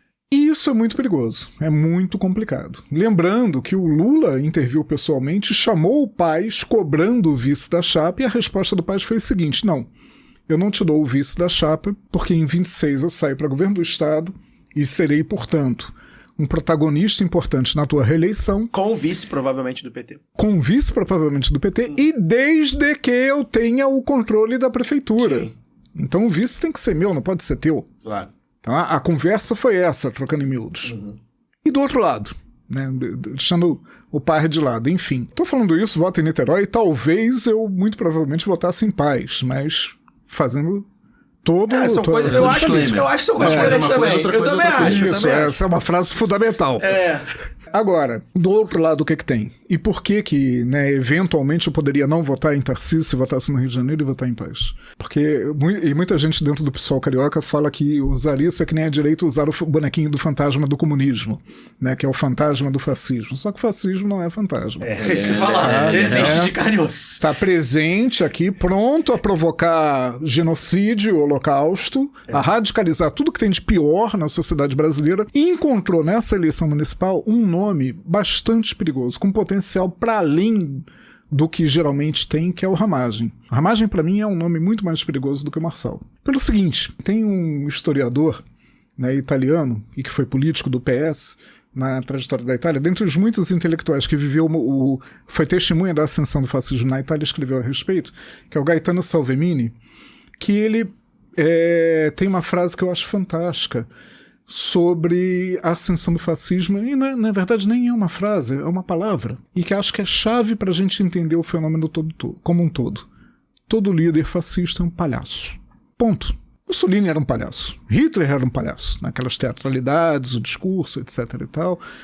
Porra, tu olha para hoje em dia, Trump é um palhaço. Duterte é um palhaço. Né? Milley é um palhação. Né? Sem dúvida nenhuma. Alguns mais, outros menos. Uns mais, outros menos, mas são os palhaços. Marçal é um palhaço, né? Sem dúvida, da Atena também, né? Isso reúne a cadeirada. O Ramagem, ele tem um potencial porque ele trata a sério a palhaçada. É diferente. Ele trata como um político competente, como um matador, e se apresenta no discurso dele. Ele assume, né? O Bolsonaro tenta fazer aquela coisa de Deus, família, etc e tal, para lá o Marçal também. O Marçal, ele assume um caráter sombrio. O Ramagem, O Ramagem. Ele tem uma cara, né? A cara, a estética toda da campanha dele, mesmo. O filme, a música, tudo é sombrio, sabe, é tenebroso. Ele assume esse caráter, é tipo um Reichsführer SS, fascismo full. É o fascismo full, usando o Goebbels, né? E falando o que ele vai fazer. E é sério, né, com um discurso sério. E ele pegou uma veia de campanha, né, que eu acho que foi muito, muito competente, feliz dentro da expectativa dele, que é bater no malandro. Né? O Paes vem construindo o personagem do malandro, você lembrou, Daniel, de 2008. E o Ramagem vem e fala para acabar com a malandragem. Eu sou otário. Se você é otário, é muito doido, né? Ele usa um lema assim... Se otário é isso assim, nós somos otários. E os otários vão ganhar. Pega uma parte. Pega uma parte significativa da sociedade. Não diria majoritária, mas significativa. E ele usa explicitamente uma expressão que foi lá da derrota do Darcy, para a qual a gente, né, em 86, contribuiu significativamente com a campanha do Gabeira, que era a maioria silenciosa. Né, que votou no Moreira Franco, que não fazia campanha na rua, tu não via campanha do Moreira em lugar nenhum do Rio de Janeiro, e a campanha do Gabeira abraçou a Lagoa, a campanha do Darcy era uma campanha de massa, e deu Moreira. E ele usa isso também nas frases dele, quando ele fala, nós somos os mansos, a rebelião dos mansos, a maioria silenciosa. Esse cara é perigoso, o veio que ele montou é perigoso, e aí você tem o fenômeno dos currais eleitorais, né? Venho dizendo, vocês são testemunhas do quanto eu sou chato nisso de dizer que a gente voltou para a velha república e quem está no centro da disputa política hoje como protagonista é o chamado centrão, que é de direita, não é de centro por nenhuma, nunca foi, mesmo lá na Constituinte, quando surgiu a expressão centrão. E é o quê? São as oligarquias agrárias que tinham sido varridas para fora do sistema político com a Revolução Burguesa de 1930 e que voltaram, têm a hegemonia do parlamento e têm atuação determinante na política. O curral eleitoral era feito pelos coronéis. Hoje, nos grandes centros, é feito por quem? Pela milícia e pelo crime organizado. E pelo crime organizado ligado à milícia. que é uma outra variação. A milícia hoje ocupa a maior parte do território da bom e leal e heróica cidade de São Sebastião do Rio de Janeiro. Mais de 50%. Varia aí nas pesquisas entre 52% e 56%. Isso território geográfico. Em matéria de população, a milícia virou o jogo de votos que não apareciam na pesquisa, na eleição do Bolsonaro e do Witzel, do dia para a noite. Sim, no dia. Muitas vezes rompendo acordos feitos com candidatos que entravam com o aval do chefe local da milícia ou do chefe da Boca, entravam, posso fazer campanha aqui, pelo bem da população, estou distribuindo cesta básica, etc. Não, beleza, tudo bem, pode vir. Não quer dizer que a gente vai te apoiar, mas tu tem liberdade para entrar aqui no nosso território e pode fazer campanha. 24 horas antes da eleição, o recado para a comunidade era o seguinte: vai todo mundo votar em quem eu estou mandando. Aí você tem os sinais contrários e os sinais positivos. Né? Positivo. O TRE se tocou disso, o que eu acho excepcional, porque juiz para perceber a realidade social, cara, incrível, descobriram, é que nem a Justiça do Trabalho. Outro dia eu acompanhei pela internet um seminário da Justiça do Trabalho em que a relatora final do resumo foi o seguinte: a Justiça do Trabalho tem que dar voz ao trabalhador. Eu falei, caraca, 70 anos de existência chegou nesse ponto, parabéns. Né? Tá precisando falar também, porque o negócio não tá muito... Não deve tá bom. A velha fórmula deles seriam os protagonistas, não tá resolvendo. E agora a Justiça Eleitoral descobriu que existe curral eleitoral e tá nas principais zonas eleitorais da Zona Oeste, Carioca, estão tentando mudar os locais de votação. Isso pouco vai adiantar, a gente sabe como é que funciona, porque a pessoa pode passar a votar numa escola pública fora da área de atuação da milícia, mas a milícia sabe onde é que a pessoa mora, vai continuar pressionando, e tem sempre o fantasma de que, ainda que não seja possível, mas eu vou rastrear teu voto, todo mundo aqui desse bairro está votando. Então, voto. Primeiro, tem essa iniciativa que creio que é positiva pelo grau de consciência. Creio também que é muito pouco eficaz na sua potencialidade de minimizar o voto de curral. Por outro lado, o peso relativo do voto de curral da milícia na eleição municipal é muito maior do que na eleição estadual, como a gente viu em 2018. Então, assim, é um prognóstico negativo, mas eu creio que o Rio de Janeiro vai ter segundo turno e vai ser entre paz e ramagem. E aí a escolha é entre barbárie e a barbárie aguda. Eu não sei, vamos ver, porque tem um detalhe. O Paz tem um diálogo com a milícia. Quer dizer, dizem por aí que tem candidaturas, tá? Dizem por aí que tem candidaturas que apoiam o Eduardo Paz, que tem diálogos com determinados grupos que seriam grupos milicianos. Tá bom, doutor advogado? Eu faço tua defesa, tá beleza, tá tranquilo. Então é isso, ele tem essa galera também, né? Agora falando sério, né? Análise política. Supostamente. Análise política. O Eduardo Paz entra em locais... a campanha dele entra em locais que em tese seriam controlados por candidaturas que seriam mais bolsonaristas, controlados pelos milicianos bolsonaristas. Então também tem isso, o jogo vai ser um pouco mais jogado, não à toa, a gente viu, né, o Brazão foi secretário... O Ramagem usou isso contra ele e a galera tá apoiando ele. Pois é. A galera do Brazão tá apoiando ele e gerou rusgas dentro da campanha dele. Eduardo Cunha reclamou que, tá falando mal do Brazão, É pra fora. Pois é. Então tem isso. Então, de fato, né, o Eduardo Paz, a frente ampla do Eduardo Paz é tão ampla que ele tem também as suas formas de negociação com esses territórios, e aí eu acho que dessa forma o jogo tá mais aberto. Acho que o jogo ainda pode terminar no primeiro turno, mas de fato acho que a gente tem que ficar de olho, porque o que sempre me preocupa é isso: o bolsonarismo cresce nos últimos minutos. Que é isso, aí é disparo em massa de igrejas, por exemplo, embora tenham igrejas com paz também. Disparo em massa de milícia, de zap, sermão, tudo isso, corre. Então é bom a gente ficar de olho do que vai acontecer. Inclusive, eu só vou decidir meu voto dependendo do que aconteça nas pesquisas. Embora meu voto programaticamente seja no Tarcísio. Mas eu acho que é bom a gente ficar de olho, porque...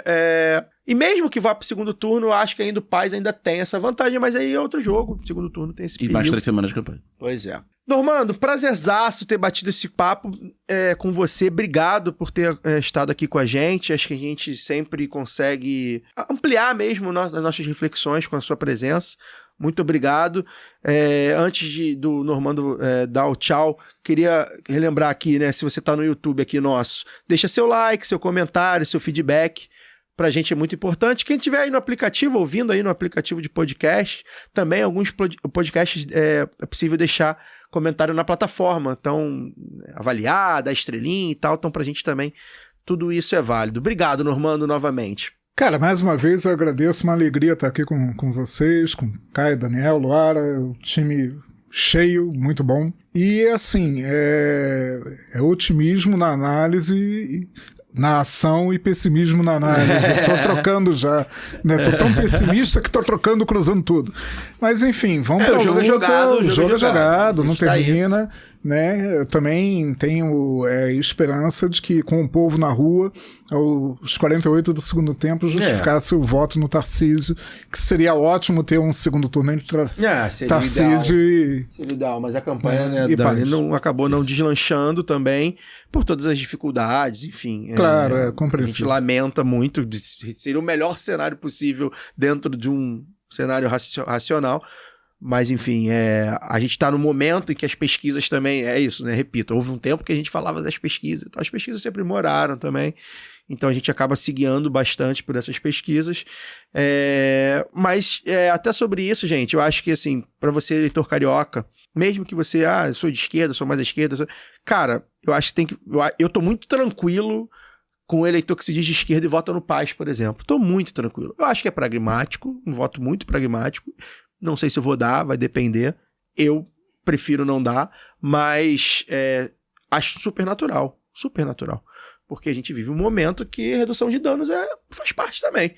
Aliás, eu até queria falar de outras capitais. Porto Alegre, por exemplo, se tivesse um político de direita igual a Eduardo Paes, a gente falou sobre isso aqui, né? Talvez não tivesse passando o que passou. O Eduardo Paes, de certa forma, inclusive porque dialogou com o PT, tinha uma secretária do meio ambiente do PT e tudo mais, fez algumas coisas em termos de clima, de enchentes e tal, que talvez tivesse evitado. Enfim, para um político de direita no cenário atual, a gente sabe que o Eduardo Paes, ele ainda está à frente aí de muitos lugares. Então, enfim, você que está pensando aí, pensa, avalia, voto é secreto, é sempre bom lembrar, você não precisa dizer nem quem votou. Você não precisa militar você não precisa militar em quem votou, e aí, enfim, né? Principalmente se ele tiver com 56% dos votos, que aí você vai votar, você não precisa ficar dizendo, tal, botar boné. Botar adesivo. Botar adesivo não precisa. Mas e pra quem tá embaixo também, é importante, mesmo que, de fato, não acredito que o Tarcísio vá ao segundo turno, mas acho que é importante fortalecer, principalmente que é um baita quadro, né? Eu gosto muito do Tarcísio pessoalmente também. E eu acho que o primeiro turno é natural que a gente vote com um programa, né? Então, eu não acho que é importante a gente não abrir mão disso, a não ser que, enfim, tá aí BH também, né? Vai saber se o eleitor de esquerda vai precisar votar no Noman. Enfim, a política, ela também ela é muito coração, muita ideologia, mas também é burocrático, enfim, vai depender. Não tão burocrático quanto o Flamengo de Tite e contra o Atlético Mineiro de Gabriel Milito. Luara, bom dia. Não precisava, né, Caio? Não precisava. Tamo junto. Hoje tá todo mundo... Hoje a gente tá junto. Eles vão ter a volta em casa. Mas vamos ver isso aí. Só acaba quando termina, né? Então, esse aqui já foi o esquenta. O programa de hoje já foi um esquenta para a nossa live da apuração. Agradecer ao Normando, Daniel, você, Caio, todo mundo que ficou com a gente aqui no YouTube e também que ouviu a gente até agora. E é isso. Eu sou, né, uma otimista em o Fagner te chamou de otimista no grupo, né? A Luara otimista. Eu acredito, né? Então, atleticana que sou, posso ter fé, tenho liberdade poética, licença poética para poder ter fé. E vamos até onde, né, deu pra gente se organizar e depois a gente faz autocrítica. No momento de campanha, Eu também acho. Vamos pras ruas. Vamos fazer o que for possível. Vamos colocar os candidatos que a gente tem convicção, né, a gente vamos colocar para jogo, vamos divulgar, né, enfim, eu acho que vale a pena. Eu sempre digo que todo mundo devia pedir voto na rua pelo menos uma vez, né, na vida. Eu acho que é pedagógico, é um negócio que ajuda mesmo a gente entender o quanto é difícil. Vou até citar aqui, porque em 2012 foi a primeira campanha que eu fiz profissionalmente, né, eu trabalhei na campanha do atual candidato a prefeito aqui de Vila Velha, né, pelo PT, que é o Babá. hoje está com 1,3% das intenções de voto, já foi vereador, na época, inclusive ainda era vereador. E eu me lembro que a primeira vez que eu saí com ele para poder pedir voto, eu falei, não sei como é que ele consegue fazer isso. É uma loucura, você pedir voto para outra pessoa já é difícil, pedir para você mesmo é um negócio que aí eu vivi aquilo em 2018, e na primeira campanha que eu fiz de rua, na Feira de Vila Nova, aliás, é base de Babá, cresceu em Vila Nova, eu me lembrei daquela vez no Babá e falei, caramba, que maluquice que eu tô fazendo aqui. Aí o primeiro voto que eu pedi já foi um negócio que só foi ficando mais fácil, mas que me ajudou muito a entender dessa dinâmica do que é, né? O quanto é difícil, mas o quanto também é potente você conversar com as pessoas e não desacreditar da política. Eu gosto de fazer reflexões otimistas, gente, então vocês me deem licença mesmo, porque eu acho que a gente precisa ter pelo menos um pouco disso, e eu acredito muito no nosso povo, acredito muito nas pessoas, por isso que eu falo, tenha contato. A gente fica lendo aqui números, a gente fala de pesquisa e tudo, mas esse contato eu acho que é importante, porque ali a gente entende, né? Eu comento sempre, assim, eu saí às vezes de feiras com projetos prontos na cabeça. Você acha que é uma coisa que você está pensando, mas quando você conversa com as pessoas, é outra coisa, te trazem ideias e tal. Então, eu acho que é importante para a gente perceber o que as pessoas estão falando também, não só do convencimento, não é para a gente fazer comício, é para a gente, de fato, dialogar e compreender mais da nossa gente, porque eu acho que a parte da nossa falha enquanto esquerda está muito nisso também, das posições, né? A gente fica ali analisando o cenário e tudo mais, mas quando coloca, né, o pé no chão, no barro, nas feiras, nas periferias, conversa com o que as pessoas precisam, você entende um pouco mais, você compreende aquilo que nós conversamos com a Valquíria aqui, né, no programa passado, compreende que não é todo mundo que votou alguma vez em algum candidato de extrema-direita, que é de extrema-direita, aquilo ali dá para ser disputado. E como é que a gente disputa? A questão acho que é muito mais essa, como, né? Porque que existe, como eu citei aqui BH, né? Onde é que está essa esquerda que já elegeu em outros momentos? Aqui no Espírito Santo se ouve muito dizer que mas o Espírito Santo é conservador. É conservador, mas elegeu um candidato do PSB, do Casagrande, que é um PSB relativamente, né, progressista, moderado, ele tem ações interessantes na cultura, por exemplo. Então, assim, querer ver o preto no branco deixa pro jogo do galo, entendeu? Vamos enxergar os demais tons aí pra gente conseguir fazer uma disputa mais justa não só à esquerda, mas com a nossa própria gente. Eu acho que a gente merece não subestimar a capacidade de organização, a capacidade que ainda tem de sonhar do nosso próprio povo. Fazer a disputa política pré e pós-eleição também, né? Acho que é sempre importante, é um negócio que a gente sempre fala da campanha permanente. A extrema-direita, se é alguma coisa que a extrema-direita nos tem ensinado a isso. E fortalecer os vereadores, né? Se teu prefeito tá com 1% das intenções de voto, foca num vereador desse aí, porque até nisso, e aí eu dei o dado no começo, até nisso a gente tá com dificuldade em alguns lugares, de eleger um vereador, né? Cidades... Vila Velha, cidade grande. Vila Velha, Itaboraí, cidades aqui, né, do Rio. Irmão, tá bom, pra prefeito não tem ninguém. O atual prefeito lá de Itaboraí vai ganhar com 90% dos votos, é um cara de direita e tal. Mas, pô, vamos tentar eleger um vereador pra ser uma liderança lá, pra falar na Câmara, pra, né? Que já é um começo para daqui a 4 anos, 6, 8, enfim, um cara, uma voz. Acho que é importante, eu acho que é uma oportunidade que a gente vai ter. Bem, a prefeitura a gente não vai debater, mas a gente vai eleger um vereador aqui para poder fazer esse debate, já é alguma coisa. Então é algo que a gente acabou não pincelando. Outra coisa que eu queria pincelar também, rapidamente, a gente vai falar, né? Ainda tem mais 2 programas. Um vai ser só sobre eleição, o programa anterior à data da eleição. A gente quer falar também sobre Recife, João Campos aí entrando aí como um candidato aí nacionalmente. A gente falou, já pincelou sobre ele. A gente quer falar sobre Contagem e sobre Juiz de Fora também. Prefeitas petistas com chance de reeleição, com mandatos muito bem avaliados. Enfim, a gente vai também ampliar esse debate. Dani, bom dia. Boa tarde já, né? Vamos almoçar. Boa tarde. A anedotinha do Paz que eu falei na hora é que durante a pandemia teve aquelas lives que o Fábio Fabato fazia com o João Gustavo, né? João Gustavo. Isso, e aí eles fizeram no Carnaval de 21, que foi carnaval pandêmico, né? Que não teve nada e tal. Eles fizeram... Boi Beleza. É o Boi Beleza, né? Que eles pegaram desfiles antigos, era uma brincadeira, né? Pegava transmissões antigas do carnaval, colocaram em sequência, como se fosse um desfile ao vivo, eles comentando, como se estivessem ao vivo, e depois fizeram uma apuração, né? Entre vários desfiles históricos e tal. E pra abertura, eles conseguiram que o Eduardo Paes participasse. Ele tinha sido eleito em 20, tava iniciando o mandato atual, né? E aí o Paes fez a abertura do carnaval. Fazer a abertura do carnaval, declarar aberto o carnaval, assim, uma brincadeira e tal.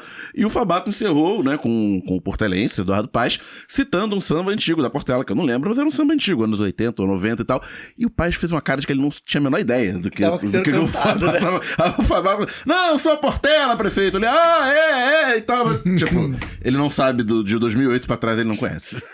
Quando acabar a eleição, a gente fala mais um pouco de paz. Tem muita coisa pra falar que as pessoas não conhecem. Bem, o Lado B vai ficando por aqui. Obrigado pra você que tá aqui no YouTube com a gente, pra você que tá aí no feed também. Compartilhe com todo mundo. A gente volta semana que vem. Semana que vem a gente tá pretendendo, se tudo der certo, falar um pouco, tentar entender um pouco sobre essa crise climática que tá cometendo o Brasil, principalmente aí nas queimadas, né? Como o Normando citou lá no começo da fala dele. Então a gente quer falar sobre queimadas, a gente quer entender os efeitos, as causas, as consequências sobre isso tudo. A gente espera que a gente consiga, convidado aí, estamos negociando. Então semana que vem, um Lado B mais ambientalista. A gente deve um pouco, é um gap que a gente tem de falar um pouco mais sobre isso. Estamos precisando... Até porque, Caio, desculpa te interromper, até porque as campanhas também não têm falado. A gente viveu o que o Rio Grande do Sul viveu, o Brasil inteiro viveu aquilo, porque foi um negócio pavoroso, mas não tenho visto nem nas capitais, nem em nenhuma outra campanha assim falar de crise climática, até mesmo das queimadas. Isso não tem aparecido como pauta.